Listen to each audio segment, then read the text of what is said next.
on va démarrer avec le World Quality Report. Et pour ça, j'appelle le grand Marc Bunen pour venir me seconder.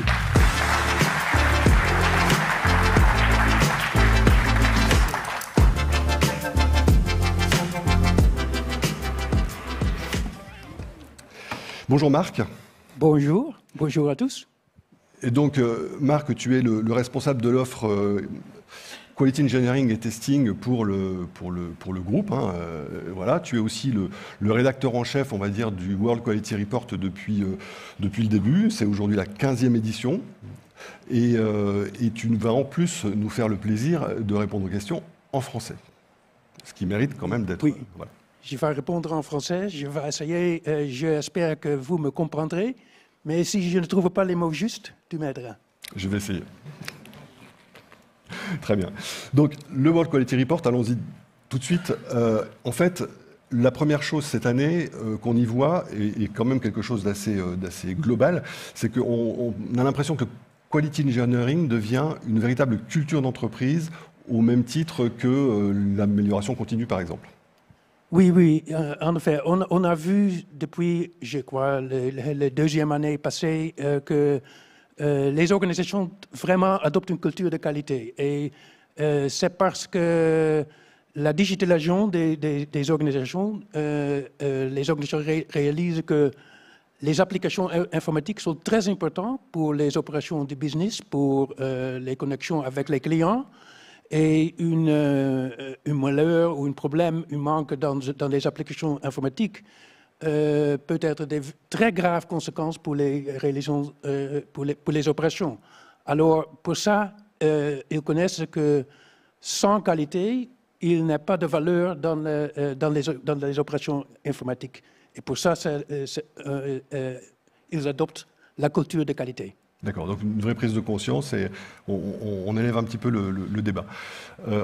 En termes de compétences, donc les compétences elles évoluent, on a subi, on a accompagné je dirais la transformation vers l'agile, pas mal vers l'automatisation également.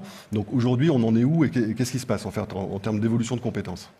Ce qu'on a vu, c'est que les compétences du ingénieur de test, les testeurs, sont transformées vers les directions plus technologiques. Et aujourd'hui, les organisations vraiment demandent, on dit ça, les testeurs full stack. Et quoi ça veut dire, un testeur full stack? Un testeur full stack, c'est d'abord un expert dans la qualité.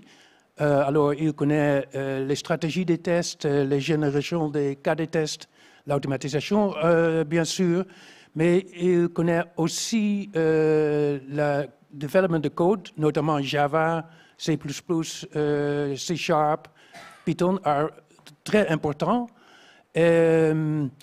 Et aussi, c'est très important de connaître les processus de business, les opérations et les expectations des clients.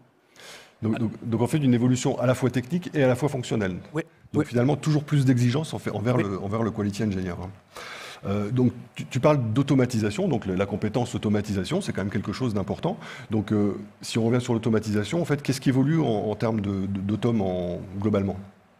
Oui, c'est évident que l'automatisation, c'est très important aujourd'hui. Les skills d'automatisation sont partout, sont nécessaires parce que sans automatisation, c'est pas possible de tester assez vite dans un monde très complexe aujourd'hui. Et c'est plus facile aujourd'hui parce qu'il y a beaucoup d'outils d'automatisation. On peut prendre les outils open source, mais aussi les outils commerciaux. Et c'est aussi un fait que les outils sont plus faciles d'utiliser. Low code, no code, aussi dans les automatisations de tests, est vraiment là. Et le développement des outils, ça c'est une journey sans fin.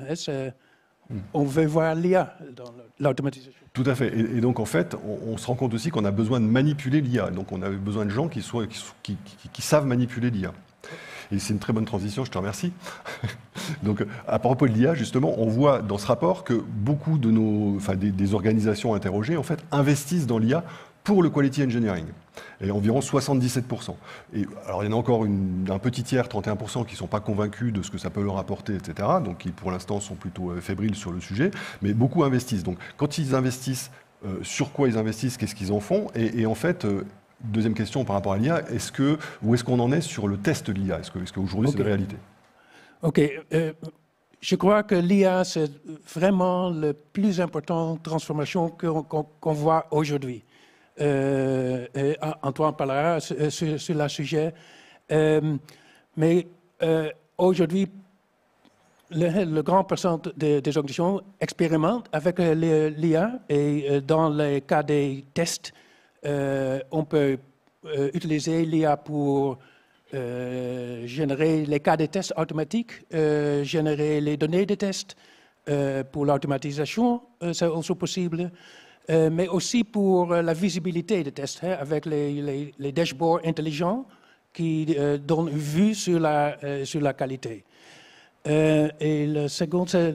Le test de l'IA. Le test de l'IA. Le test de l'IA, ça, c'est non vraiment réalisé aujourd'hui. Je crois qu'on expecte de l'IA, on peut avoir des confidences sur l'IA, il n'y a pas de préjugés dans l'IA, c'est un niveau éthique, mais ça, c'est aujourd'hui pas vraiment testé dans une manière très mature. Alors, les organisations ont besoin d'une approche plus rigoureuse avec des stratégies pour décider comment on peut tester l'IA. Oui, tout à fait. Je pense qu'on a vraiment besoin d'un cadre et de vraiment tester cette affaire-là. Mais il y a quand même des embryons de plateformes quand même qui commencent à se former et dont Sogeti est acteur. Alors, Antoine nous parlera plus d'IA tout à l'heure. Hein. Aujourd'hui, on va passer sur l'aspect cloud. Et aujourd'hui, ce que dit ce rapport, c'est que, en fait, on a nécessité en fait de savoir faire du cloud testing en fait pour être capable de tester ces applications qui sont cloud native, que l'on dit cloud native. Et donc en fait, mais qu'est-ce que ça veut dire? Ok, le cloud est partout. Le cloud est très important pour toutes les organisations. Et pour tester le cloud, je crois il y a 3 aspects très importants. Le premier aspect, c'est l'aspect technologique. Alors la sécurité, la performance, mais aussi l'availability du cloud. Très important, deuxième très important, c'est l'intégration de toutes les applications qui run sur le cloud. Et la troisième part, c'est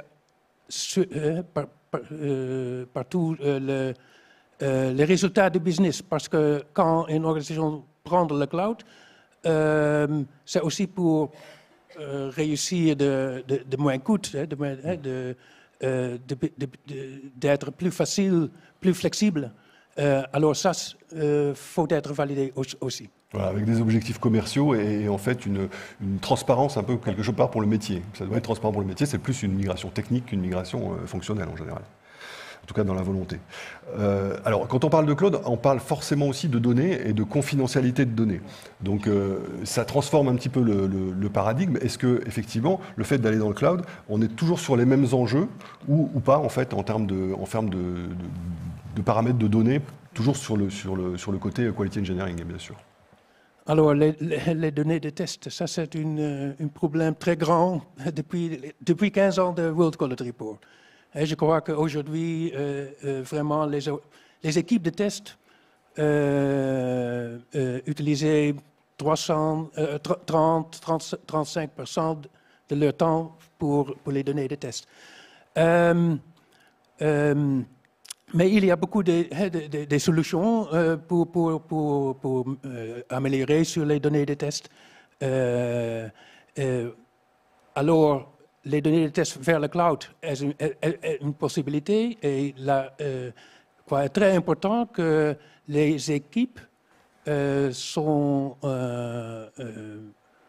provisioned en français, provisioned avec les données de test dans une façon très flexible, très vite.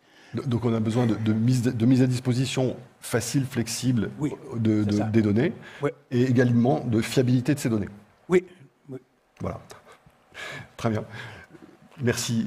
Et bon, on retourne un petit peu sur l'automatisation rapidement, mais surtout sur l'aspect couverture aujourd'hui. Il y a un truc qui est pas tout à fait choquant, mais quand même, on voit que 90% des organisations disent que moins de 70% de leurs tests sont automatisés. Alors, mais on peut se poser la question de 70% de risque, de couverture de risque, ou 70% de couverture de test, je ne sais pas. Mais de toute façon, ça paraît quand même relativement faible. Oui, c'est vraiment une surprise négative hein, que aujourd'hui, l'automatisation des tests, la moyenne, c'est seulement 27%. Alors ça c'est un grand problème. Hein. J'ai déjà parlé de la vitesse, de la complexité du monde. Il faut automatiser plus. Le problème de l'automatisation, c'est surtout un manque de stratégie et un manque des experts d'automatisation, des architectes d'automatisation qui peuvent créer une solution qui est vraiment maintenable. Ça, c'est le problème. D'accord. Donc en fait, l'outil, c'est pas tellement important parce qu'aujourd'hui, il y a des outils qui font bien le boulot, on va dire. En revanche, on a besoin d'une vraie stratégie et donc du vrai expert pour la mettre en œuvre et pour la définir et la mettre en œuvre. Alors, il y a un autre aspect qui était déjà présent, je crois, l'année dernière et qui devient très important, c'est les objets connectés et ce qu'on appelle l'intelligent testing. Donc aujourd'hui, on teste des aspirateurs robots, on teste des vélos, on teste des voitures connectées, enfin des voitures hein, tout simplement, parce qu'elles sont à peu près toutes connectées maintenant. On teste des machines à café, etc. etc. Et donc on se rend compte qu'il y a une des problématiques qui est très importante dans ces cas de figure, c'est la combinatoire en fait, des scénarios de test à prendre en compte. Et ça, je pense que ça, effectivement, on le ressent dans le rapport. Oui, oui, oui. Les objets intelligents sont partout. Hein, ils sont partout dans notre vie, mais aussi dans notre opération business. Et les combinations de configuration des objets, les hyperpersonnalisations, il y a un million de cas qu'il faut valider pour être sûr de la qualité de cet objet. Alors ça, c'est impossible. On peut pas faire ça. Alors, quoi demander? Demander aujourd'hui, c'est une bonne sélection des cas de test, une bonne priorisation des cas de test. Et pour ça, il faut avoir des stratégies pour les objets intelligents. Et nous croyons que l'IA va être un grand support pour ça. Donc l'IA, mais aussi stratégie et méthode, encore quand même, hein, c'est toujours quand même les fondamentaux. Ouais. Très bien. Alors pour finir, un petit mot sur le sustainable, enfin ce qu'on va appeler le responsable. Il y a quelque chose que je trouve réjouissant dans ce rapport, c'est que la plupart, voire quasi-unanimité des organisations disent, voilà, pour mettre en œuvre notre politique sustainable, on a besoin de la qualité et il y a une relation forte entre les deux. Oui. La durabilité, la sustainability, c'est un très important sujet pour toutes les organisations aujourd'hui. Et nous croyons que les équipes de test, les équipes de qualité, vraiment sont des gardiens de durabilité. Mais pour ça, on nécessite vraiment définir les clés indicateurs pour valider la sustainability. On a vu la dernière année que les testeurs, les équipes de test, vraiment testent quelque chose qui sont related to durabilité, mais vraiment faire des indicateurs clés, ça c'est nécessaire. Et les équipes de test peuvent mesurer là, ça et peuvent valider et visibiliser les résultats. Très bien. Donc on a un vrai rôle à jouer sur le sujet. Moi, je trouve ça très, très intéressant. Merci beaucoup, Marc. Juste, comme on aime bien avoir une petite spécificité, hein, nous, Français, juste quelques petites remarques sur en fait, les choses qui sont spécifiques à la France par rapport au rapport. Donc, juste en 4 points. Première chose, on a une vue cette année qui est plus holistique de la qualité. Donc, moi, je l'interprète comme étant, on est passé vraiment du test à la qualité. Donc ça, c'est acté, ça, c'est très, très bien. Ensuite, l'agile n'est plus tout à fait une question puisqu'on a franchi le cap et partout où l'agile devait ou pouvait être mis en place, c'est à peu près fait. On est très friand d'IA et d'IA générative. On aime ça, on aime savoir, on est curieux de ce que ça va pouvoir nous apporter et de ce qu'on va pouvoir en faire. Et j'en veux pour preuve qu'à travers Sogeti, je pense que la France est assez active dans ce qui se passe au niveau de l'IA sur le quality engineering en tout cas. En revanche, sur le durable, il y a beaucoup de bonnes intentions, il y a beaucoup de choses qui... Voilà, on veut beaucoup, mais en fait, les projets sont plutôt dans les cartons. Voilà, on n'est pas encore, on n'est pas au stade de la réalisation. Voilà. Merci beaucoup Marc et bravo pour cet effort de parler français, c'est vraiment très bien. Merci bien.